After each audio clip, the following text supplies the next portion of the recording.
We have convened for a couple of items this morning. I think we're submitting the annual plan. Correct. And we have also a resolution to present, and I expect that we're going to extend for any comments on that, on the annual plan this morning. Yes, sir. Do we have any? We have one, sir. All right. So let's proceed with our 3-minute maximum. Who is our first speaker this morning? Mr. Jordan.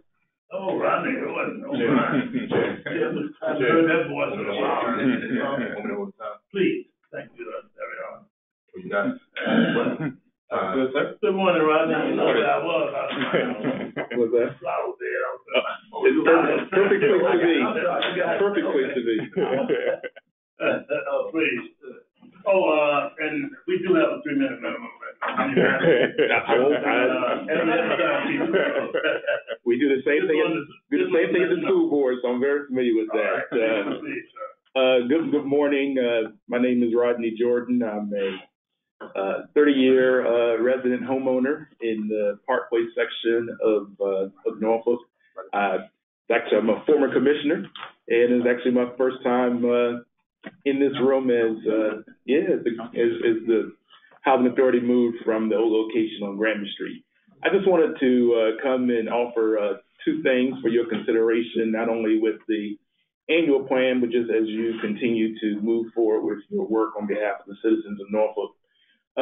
The first item is I just wanted, as a resident, just speaking as an individual, that just like to extend the opportunity to increase communication that's taking place between the agency and Park Place and neighborhoods in general, trying to make sure that as the agency and the board considers various projects and proposals, that there's a effort to make sure that the community is aware and can be engaged in providing input into whatever is being considered. The second thing is April is Fair Housing Month, as I'm sure you all know. And so I'd just like to encourage the Board of Commissioners, as you look at the annual plan and as you consider things moving forward, take some time, if you're not familiar with the Fair Housing Act and its history and how we have some challenges in Norfolk. You know, the city puts together impediments to affirmatively advancing fair housing in the city of Norfolk, and they had a project which they did a couple of years ago, which I read, reviewed, and participated in. And one of the issues that they raised, which I think is an important issue for your agency to consider, is if you look at the number of low-income housing tax credit units in our city, they are disproportionately concentrated in communities of color and in low-income communities. Basically, if you were to do a map of our wards and you took half of Ward 7, which is one half of the city, and you took Ward 6, then 90+% of all the low-income housing tax credit projects are in Ward 7. And one reason that is important is as you talk about the opportunity for families to have choice, if the supply is limited in terms of where you can go, then in essence, your choice is limited.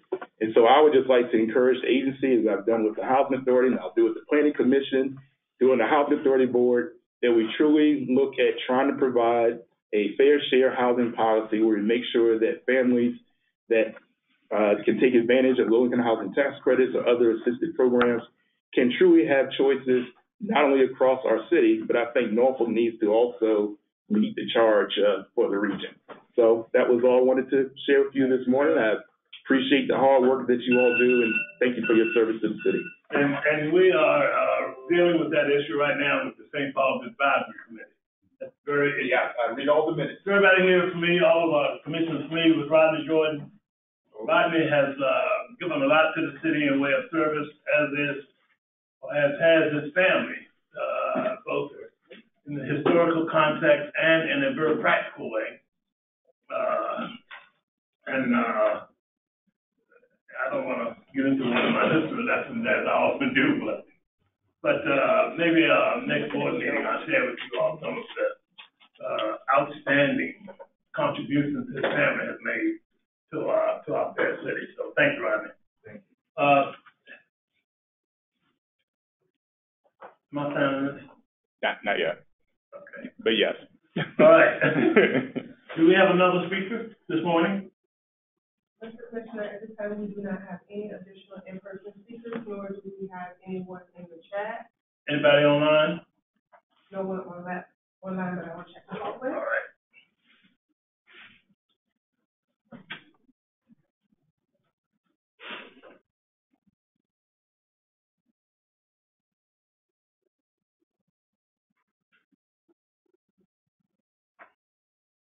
Mr. Chair and Council, should we have taken a roll to verify our quorum? I did it visually, but sure, I'll do it again. We have, six commissioners, and, that is a quorum for us when I came in. But thank you, Earl. We do have a quorum, and I think we have, how far before we, move toward the vote?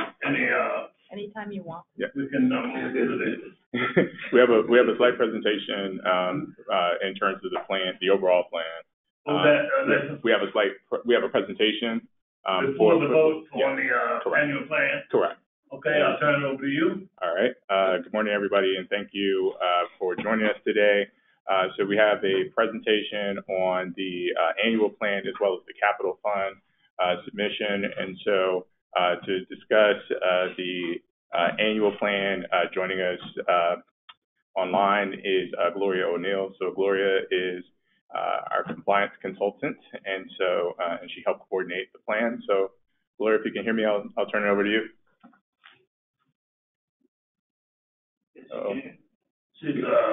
Gloria, you have to unmute. Unmute yourself. Yes, I can hear. Can you all hear me? Yes, we can hear you now. Okay, awesome. Well, good morning, everyone. Thank you for this opportunity to present to the NRHA board the annual plan and the 5-year plan presentation.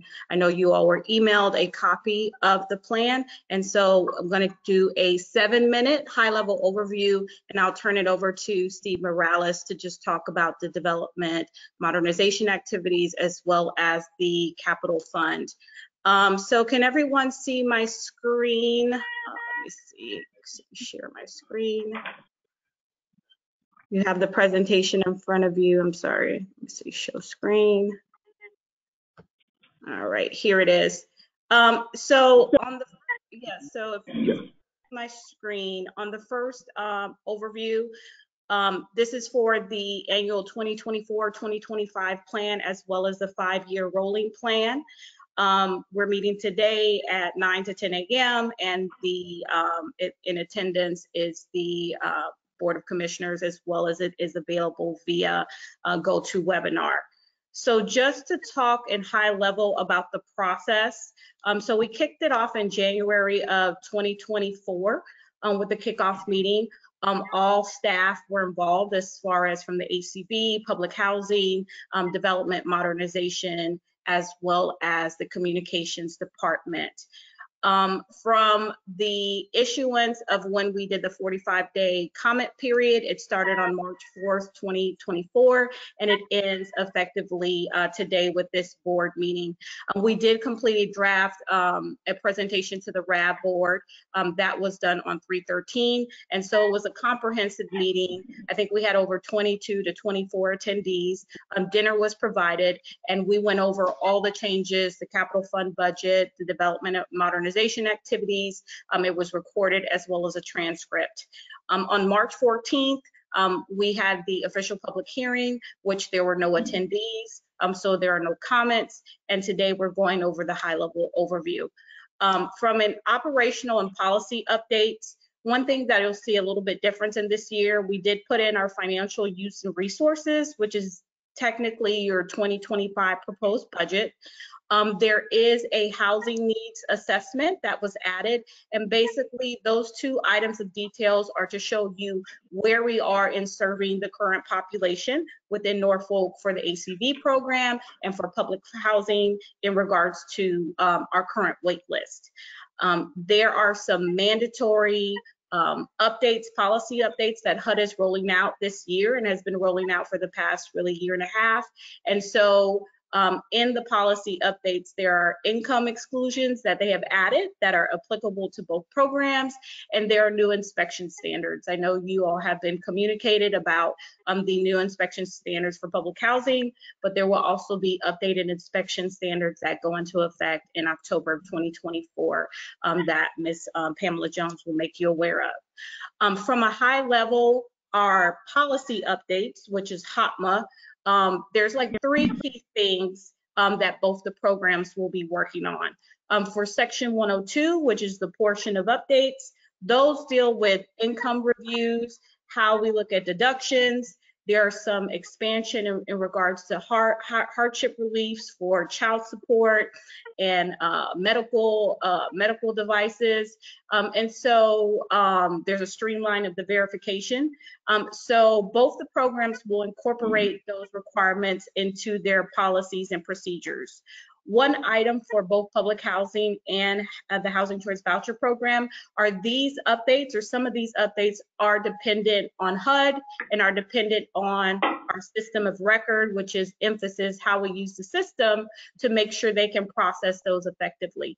The business, ACV and public housing, will let you all know when those go into effect, and what we have allocated in the annual plan is what's going into effect now and what will go into the effect in the future. Section 103 had to do with over income policy for public housing residents. So previously with the Section 8 program, anyone who was at 80% for over 6 months, they would graduate for the program. There was not a specific policy in regards to like a graduation for public housing residents. This policy went into effect June of 2023, which NRHA has been doing. What we did was just put it into our annual plan for 2024, and that was preceded by Yvette Thompson and her team. Lastly, from Section 104, which is required for all housing authorities, it's updating our asset limits, how we're looking at property as a new person comes into the program. So once again, those items will have to be updated in HUD systems as well as NRHA systems, and those will go into effect when those 2 things are required. Just to give you a big update as far as how we did the public comments. We had a public comment here today, which we will incorporate into our overview with HUD. We did have one email comment that was sent by Ventoria Clay, who's a housing advocacy coordinator at the Independence Center. And her 4 core things that she wanted us to know for the annual plan was, can RHA make sure that they target local preferences for individuals with disabilities? Can we increase the housing stock as we're doing conversion activities for elderly individuals with disabilities? Can we look at having at least 10% of accessible units as we do reconversion activities on Young Terrace and Calvert, and just also looking at marketing and expanding within our Section 8 program for accessible units. So that was the only email comment we received. Just so that you know, the Resident Advisory Board comments, like I said, we had great comments. It focused on making sure that we maintain the efficacy of how we're running our current communities, making sure that residents knew about the Choice Neighborhood Program and what are the qualifications to get a specifically CNI unit, and as well as just equitable inclusion of the program. So those were the core kind of summarized comments, and we left that RAB board meeting with a lot of praise in regards to having a comprehensive meeting where everyone could discuss. As I go over NRHA key initiatives, this is from the redevelopment side. Steve is going to highlight these items, but within the annual plan, there are 5 key sections that talk about the reconversion, choice neighborhood, and all of the RAD related activities. And so these 5 activities are highlighted in the annual plan, and they go into depth in regards to how the conversion is going to happen. Timelines were updated to reflect, current initiatives. Lastly, in regards to the capital fund, you will see in your annual plan, of course, every year, there's a capital fund that must be presented for the 5-year and for the annual year. That was approved in February of 2024. This year, NRHA will be dealing with a $10 million budget among its properties.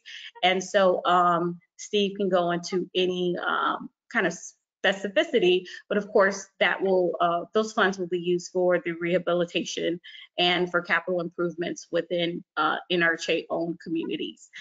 Within the annual plan as required, there's the 5-year and the annual portion that was approved, the 5-year action plan, and I've put a copy in here for you just for your quick reference. All right, and Steve, I'm going to go ahead and turn it over to you if there was anything that you wanted to communicate to the board in regards to the development activities or the capital fund. I'll just be very brief. Gloria covered most of it, but just on the key initiatives, I just wanted to highlight very quickly the 5 key initiatives that we have in there. Of course, we're ongoing work with the CNI project at St. Paul's. We are also working on starting the RAD conversion process for our mid-rises as part of a RAD conversion from public housing to project-based Section 8. And the reason for that is to add additional funds to our capital fund so that we can do the full renovations of those properties through a low-income housing tax credit project. We are also still in the midst, we've been doing this for a while now, in the Section 18 disposition to PBV conversion for Broad Creek. We've had some hiccups with HUD, but that's still moving along. And then I think the biggest thing of all the key initiatives is number 4, is that we're going to start the process for the master planning for the remaining family communities. So that's Young, Calvert, Diggs, and Oakley. And that's going to be a full process where we go through much as we did for this Tidewater Gardens. And so this is the kickoff. This year is the kickoff of those activities. And then finally, this goes back to previous work that we've done in Grandy Village and Moton Circle. We have a couple vacant parcels in those communities. Those are still under the HUD deeds of trust. So we must go through the Section 18 disposition process in order to move those properties forward for future development.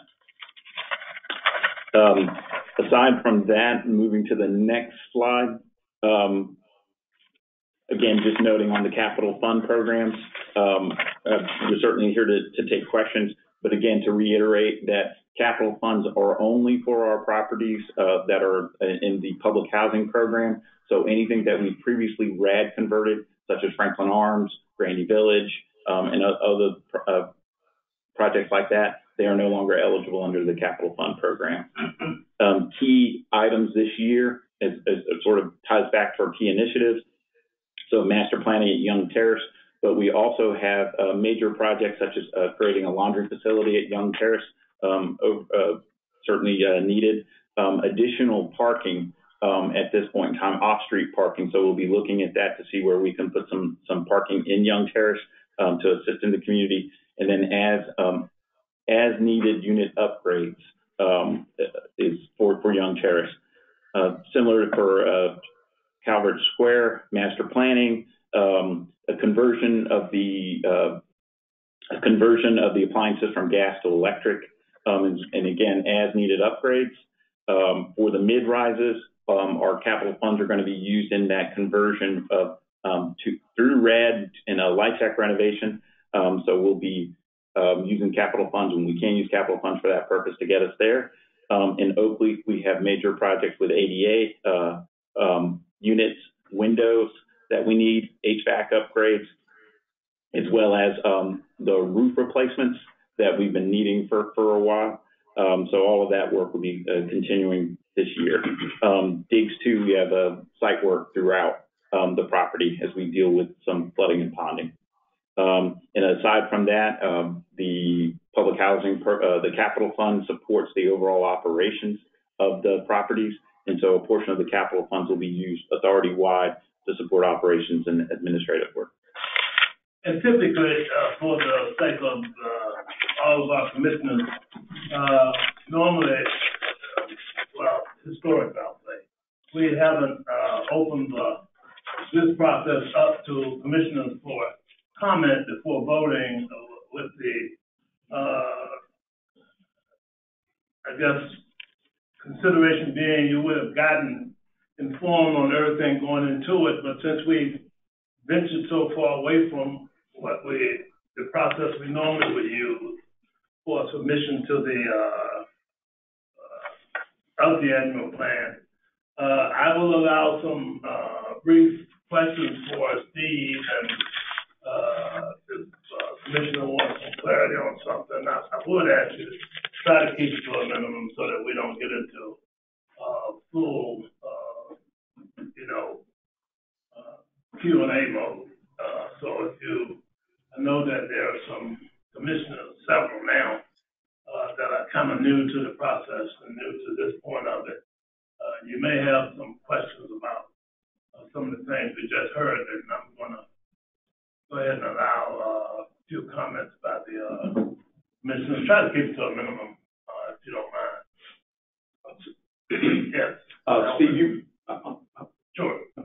Steve, you mentioned under the NRHA key initiatives, conversion of our mid-rises to RAD. We spoke some time ago back about relocation and maybe how that process is going to move forward. Have you had an opportunity to roll out that plan on how these families are going to be either affected, how long they're going to be out of their units, and that relocation process? We're in the midst of actually that planning work now. And so we will be developing a relocation plan. One of the things that we're doing, though, immediately is any vacancies. Either we're in the first two projects we're moving forward are at Sykes and at Partray. We were at Sykes yesterday for the resident meeting. We've had our teams on site doing inspections and moving that project forward. But the key thing that we're doing right away is any vacancies are being held open now at both of those properties to give us some essentially wiggle room as we move forward with the renovations. But we have not developed the full relocation plan yet, but we will be, and that will dictate where folks can be. We're hoping to keep most folks in the same building, just moves between units, but other processes we'll be looking at is other NRHA properties, as well as potentially looking at private properties and striking contracts with those properties. So we're in that process. We do not have the relocation plan yet. It will take some time to develop, but it will be in place prior to any relocations are moved forward. And will that be presented or reviewed by the board so we'll at least know that process? Is that happy to bring it through the various subcommittees. Oh, okay, subcommittees. Okay. Jason, you want to say what? No. So Suzanne's not here, so I'm gonna say I don't know. It's not. We would advise in terms of the overall plan. We would typically say what the relocation plan is, but the relocation plan has to be vetted by HUD and approved by HUD. It's not necessarily approved by the board. So I just want to make that distinction in terms of that. And Steve's right. I mean, the reason why we don't have the relocation plan is because the scope of work is still being developed. So hopefully in the next couple of months we'll have all of that. But yes, through the committees, through the overall piece presentation to the board when it's time for Sykes and Partray, yes, we would kind of say, here's the. And it could just very well be I have a vested interest in that. No, we got it. We know. Okay. No, I mean, and everybody else does as well. And so I just want to make sure because everybody can harp on something, right, in terms of, and I don't say harp, but I mean in terms of either relocation, the financing itself, or whatever. So I just want to make sure that when we present it in that way. But just so you know and everyone else, that, I mean, every conversation that we have about development, the relocation piece comes into question every time. So it's not an afterthought for everybody. But we want to make sure, because it is one of the first, people like to see what we're going to do, but everyone wants to know how they're impacted. So we always have to speak to that, or at least have a plan to speak to that early on in the process. And that includes multiple meetings with the residents. We were out there yesterday. We had the full NRHA team and design team out with the residents yesterday, and we'll be back to the residents again next month as we begin moving the design work forward. And so there will be a lot of work with the residents on that relocation planning. It's not something that we just develop and then lay before the community. We actually work with the plan with the community. Yeah, and I would certainly caution us that while I think it's important to just be knowledgeable about what's going on with the agency, I think we need to be mindful that we're not drilling down too much into the day-to-day operational kinds of things that the staff are doing, and you know, just receive the briefings that they give. Okay, anybody else? All right. Thank you, Steve. Thank you. All right, thank you, commissioners. Thank you. You are welcome, sir. Anything else? No, sir. That would be it at this time. I think the two items that we have before the board this morning is to vote on terms of the approval of the submission by the agency to HUD for the annual plan, as well as the second one is the capital fund submission as well. So taking them in their respective order, I guess since we have such sort of a weighted interest with the annual plan, we want to start with that and push that in front of us for a vote. Ms. Collins, is that? Yes, sir. I would okay. ask for a motion, please, from one of you to approve the resolution approving the submission of the annual plan to HUD. I may have a motion, please. So motion. Second. Moved and properly second. Ms. Lawrence, call the roll. Yes, sir. Mr. Fraley? Aye. Dr. Smith? Aye. Mr. Lewis? Aye. Mr. Conyers? Aye. Ms. Trzynski? Aye. Chairman Albert? Aye. Next, we have this. Next, sir, is the resolution to approve the submission of the FY 2024-2025 capital fund plan. If I may have a motion. I mentioned that we move forward to approve. So moved by Mr. Lewis. May I have a second, please? Second. Moved and properly second. Mr. Fraley? Aye. Dr. Smith? Aye. Mr. Lewis? Aye. Mr. Conyers? Aye. Ms. Trzynski? Aye. Chairman Albert? Aye. Thank you. Is that it? Yes, sir. Okay. And Nathan, we don't need to read this now, do we? No, we just need your signature on that. Okay. Yes, sir.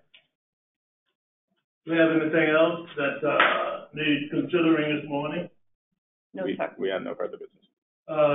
Well, thank you all for indulging me. And I'll adjourn our meeting for the purposes for which we were assembled. Well, I'm not the only one.